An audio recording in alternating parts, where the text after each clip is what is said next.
Mabuhay yan. Buhay na buhay pa. Medyo minamalat po ako. Magandang araw po mga kabay. Welcome po sa Pinilang Alabay. Maraming salamat po sa dasal. Maraming salamat po sa lahat ng concerns. At sa mga sabi, mga update ko po kayo after check-up. Ayan, okay na po. Na-check up na po ako dahil yung naging dahilan po ng pagsakit po itong lower part po ng aking kalawang dibdib. Sana lang daw po yun sa seatbelt na lang po yung muscle, yung pressure na parang na-disturb pero wala naman pong pasa. Sabi nila normal daw po yun sa mga nakaksidente. Yun. Sa seatbelt. Hanggang ngayon po mayroon pa po kung ano. Ayun kasi may mga kumausap din po sa akin. Yung mga special po yung after ng accident, yung trauma. Meron din po silang mga advisors po doon, advisors na hindi ko po alam kung psychiatrist, psychologist, hindi ko po alam. Yan, tinatanong ano ba nararamdaman mo? Sabi ko syempre, after po nung pagkabundol, mga 1 minute wala po akong malay. Tapos, medyo na-shock po ako pagkatapos po noon nangangatog po. Hanggang ngayon po nangangatog po. Hindi ko po nararamdaman, pero sa katawan ko nararamdam ko po yung nervyos yun, yung nervyos. Hindi po yung atong, yun, may nervyos. Sabi nila normal yan. Wala naman po akong high blood. Na-check na po at okay naman po. Nagting na lang po ako ng painkiller. Yun, 600 grams. Para wala po yung sakit, wala na po yung sakit at wala naman pong pasa at check na po, wala naman pong broken bones o sprain o something po. Sobrang nagpapasalamat po sa mga concerns po ninyo sa pagdarasal. Maraming salamat po. Siyempre, kayo po naway lagi pong safe, lagi po laging dinadasal na lahat po sana tayo ligtas, lalo na po yung malalayo po sa ating mga mahal sa buhay, lalo na po dito sa abroad. Nagpapasalamat po kasi may mga tao po nagmamalasakit po dito. Talagang pakikisama po ang kailangan po natin ibigay po sa kapwa at lagi positibo na lang po ibigay po natin. Na-aksidente po kasi hindi po natin talaga may iwasan. Yung may kasalanan po, yung sa isang kotse, mami naman po siya on the spot, dumating na po yung pulis. Ang bilis, napakabilis po ng proseso. Ayun nga pala yung insurance po ng kotse sa kaibigan ko po. Napakabilis po. Yung insurance po palang makukuha niya doon sa insurance na may kasalanan. Insurance company niya magbabayad po doon sa nasirang kotse po ng kaibigan ko. Balak daw din po nilang bilhin ni Mercedes din po. Yun.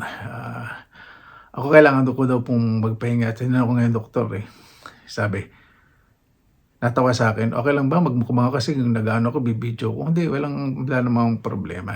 Basta magpahinga ka lang, inom ka ng tubig, yun. Wala namang problema sa health ko po. At ako isang malusog po. Yun. So, baka bukas, pasyal-pasyal po tayo para mawala po yung nervous ko kasi first time po sa akin nangyari yung nervous. Nandito pa po bukas, pasyal tayo. Parang gusto ko pong muna pumunta sa okay bago po tayo magmukbang. Maraming salamat po sa inyo sa mga kabutihan po na inyong mga puso. Lahat po sana ng mga gandang dasal na binibigay niyo po sa akin ay ganun din po sana hiling po niyo sa pamilya ninyo, kabutihan, kagalingan po sa mga sakit at kaligtasan po. Mas mahalin po ninyo inyo pong mga pamilya. Yung sa akin po na pagbigay niyo po ay kalabisan po para po sa akin. Maraming salamat po. Mas focus po tayo sa ating mga pamilya. Mahalin po natin kasi yung nangyari po sa akin talaga kahapon. Akala ko po talaga wala na po sa mundo kasi parang nagdilim po yung panig ko. Parang hindi ko alam. Ngayon yung nervous, mawala daw po ito mga 2 days to 1 week. Pero ngayon minaramdam po ang nervous pero sana bukas sa paglabas ko. Kailangan daw po kasi makipag-socialize sa mata. Ngayon, ano po muna ako, magbe-break po muna ako para sa sarili. Bibigyan ko po muna ang sarili ko ng 3 araw magpahinga. Punta po tayo sa okay bukas kasi doon po ako nalilibang sa ngayon Dahil winter po, hindi naman po tayo makapagtanim. Kung may garden po, mas malilibang po kayo panguha ng kabuti ng mga berries, di ba? Sobrang salamat po sa inyo. Siyempre, kung ano ko pong sinabihan, siyempre yung mga mahal ko po sa buhay, sa Pilipinas, yung mga nandito po na mamalasakit sa akin talagang sobra pong binabalik ko po sa kanila lahat ng kabutihan po nila. ba basta kahit nasaan po tayo praktisin po natin respeto, pagmamahal. Yan po ang kailangan po natin.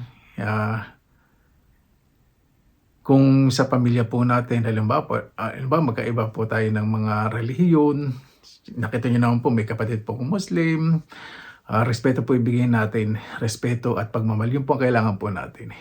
Di po natin dapat pansinin yung kaibahan po ng bawat isa kasi sa mga nangyayari po sa panahon po ngayon, sa katulad po sa'kin, di ko po alam na mangyayari po yun. Siguro talagang may dapat pa po akong tapusin na mission po dito sa mundo.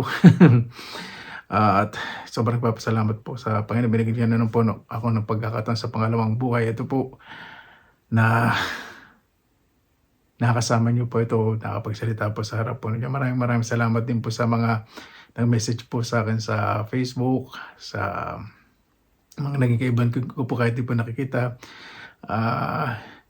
Kay Dr. Mon Burgos po, ayan, nasa LA. Maraming salamat po, Doktor po siya. Tumawag po talaga siya sa akin. Tinanong niya ako kung ano yung nararamdaman, ganun. Siya po talaga nag-pursue po sa akin na pumunta po sa o magpatingin. Yun, magpatingin po. Siya po yung nag-pursue po siya sa akin. Kaya talagang ginawa ko naman po at naging okay naman po ang lahat. Kasi minsan, sabi niya, minsan para wala kang maramdaman, baka mamaya, mas lumama pa yan. Sabi nga because sabihin nga po, di ba, na prevention is better than cure. Ibig sabihin niya, pag-iwas ay mas mainam kaysa sa gagamutin, di ba? Papasalamat din po ako sa Panginoon dahil yung sistema po dito sa Finland napakabilis, lalo na po sa hospitalization, napakabilis po talaga lahat. Yung mga ambulansya, yung ambulansya, napakabilis po talaga ng kilos po nila. Kompleto po sila sa first aid, sa gamit, sa ambulance, talagang napakagaling po. Ay, napakalmado po nila dito.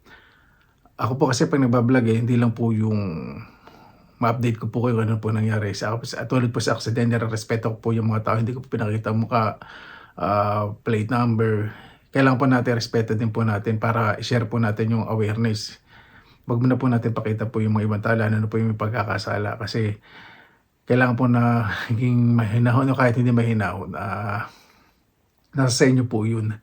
Siyempre minsan kasi nadadala tayo ng bugso ng dami, kailangan natin ng protection para sa sarili natin. Kung yung may kasalanan ay parang threat sa atin, yun pwede nyo kuhanan ng video. Pero kung kalmado naman po at umamin, yung respeto po natin. Siyempre sa kalsada, inulit ko naman po na wag po nating sisihin lagi ang mga nagde-delivery, yung nagmamadali sila. Ayun nga po gusto ko rin sabihin sa mga nag-deliver ng mapagkain at kung ano man, sa mga nagbabahay-bahay, na lagi po tayong sumunod sa kaligtasan natin, sa traffic rules. Hindi lang po para po sa lahat lahat po na nasa kalsada na mag-ingat po. Saka syempre yung mga nag-deliver po sa atin kung ano, ng pagkain, talaga nagre-risk po talaga sila. Huwag po tayong magalit sa kanila kung na-delayed o alam mo kung may na-delayed 30 minutes o 1 hour, hindi po natin alam kung anong nangyari, baka na-aksidente na po sila. Siyempre hanapin po yung lugar natin. Minsan magkaroon din po tayo ng consideration dahil mahirap din po yung ginagawa po nila. Kung mayroon pa sa tingin nyo mga abuso, kayo na po ang bahala siyempre. Basta ang kailangan po talaga natin ngayon ay naramdaman ko po dito po sa second life na binigay po sa akin ng Panginoon. Mas mabigay po tayo ng kabutihan. Huwag na po natin pansinin po yun ang mga hindi magandang bagay o hindi magandang bagay na nakikita natin sa kapwa natin. Kung anong tingin natin mabuti na para sa sarili natin, huwag natin pagpilitan sa iba kasi lahat naman po may kanya-kanya pong diskarte kung paano po paunlarin kanilang pamumuhay. Pwede po tayo bigyan ng advice pero huwag natin pagduldulan po sa iba. Basta pansinin na lang po natin at appreciate po natin mga kabutihan ng mga tao na nakapaligid sa atin bago po, alam ba yung mga bago natin na kakasalumuha o matagal na, mas naigin po natin ng respeto at pagmamahal. Yun po ang kailangan po natin. Maraming salamat po sa inyo. Hindi ko po alam kung paano po magpapasalamat. Pasensya na po kung meron po akong hindi naman po ako mayaman. Basta pinagdasal ko po naway ang bawat isa po magkaroon po ng maayos na kabuhayan, maging ligtas po, yun po kaligtasan, at lahat po sana magkaroon ng takot po sa Panginoon dahil napakarami pong bagay na hindi natin hinihiling sa Panginoon dapat natin pagpasalamatan.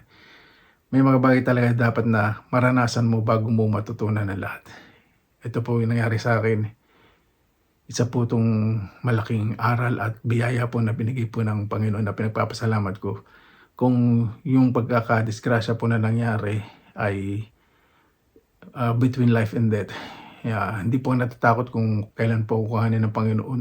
Kasi sinusuko ko na po sa kanya sa lahat, sinusuko ko na po sa kanya ang lahat. Kasi kung ano po ang mangyayari sa akin basta gagawin ko na lang po kung saan po ako masaya, hangga't wala po akong hinahapakan na tao, kung may nasabi akong hindi maganda, kung humingi na rin po ako ng pasensya.